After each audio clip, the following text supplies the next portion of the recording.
What if I told you that the man who turned the Springboks into back-to-back world champions is now waiting and watching? What if the mastermind behind South Africa's dominance is preparing to walk away, not because he wants to, but because those in charge are too slow, too hesitant, or too blind to act? Well, buckle up, because that's exactly where we are. And if Rassie Erasmus leaves, this could go down as one of the most self-destructive moves in SA rugby history. Discussions are already heating up around the future of Springboks head coach Rassie Erasmus, and the situation is starting to feel dangerously familiar, like deja vu from every time a sporting federation mishandles its golden asset. According to a report, Erasmus wants to stay. Let that sink in. He wants to stay, but SA Rugby has not put a formal offer on the table. He is currently contracted until the end of the 2027 Rugby World Cup. But the 52-year-old has made it clear he wants a new deal that takes him through the 2031 global tournament. Since joining the Boks setup in 2018, Erasmus has redefined the culture and success of South African rugby. He initially held both roles, head coach and director of rugby, leading South Africa to the 2019 World Cup title. After stepping back into a pure director role, he returned as head coach following Jacques Nienaber's move to Leinster. He agreed to another contract after the 2023 back-to-back World Cup triumph, with the goal of delivering a historic three-peat in Australia. For most people, that would be a natural endpoint. For Rassie, apparently not. He's hungry for more, and he's made that clear. But here's where things get explosive.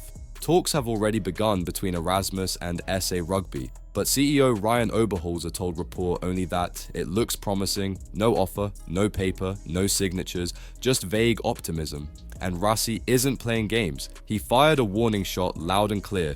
2 overseas options are already on the table. He emphasized that will only happen if discussions break down, but his preference is to stay with the Boks. Let's be clear, this isn't about money. Erasmus doesn't want a promotion. Despite holding the director of rugby position from 2017 to 2023, he is happy exactly where he is, leading the Springboks, continuing the momentum, building something legendary. Since his arrival, South Africa has lifted 2 more Webb Ellis Cups, bringing the national tally to 4, more than any country in the world. He and Siya Kolisi have become modern icons of the sport, a partnership of strategy and inspiration. And 2024 proved that the fire hasn't gone out. 11 wins in 13 matches, a rugby championship title, and a red-hot start to 2025. Even when Erasmus wasn't fully satisfied, like last week's 42-24 win where he criticized the second half performance, the Springboks still came back days later and demolished their opponents 45-0, despite playing with 14 men after Jasper Wiese was sent off.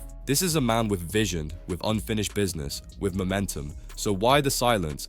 Why is SA Rugby playing chicken with the most successful coach in their modern era? Are the suits at SA Rugby seriously about to gamble it all? Will they wake up before Rassie decides to take his brilliance abroad? Or will they let the architect of South African dominance walk out the door because of red tape and hesitation? Let us know in the comments. Should SA Rugby secure Rassie until 2031, no questions asked, or is it time for new blood? And don't forget to subscribe to Green and Gold Army News, where the truth hits harder than a Springbok tackle.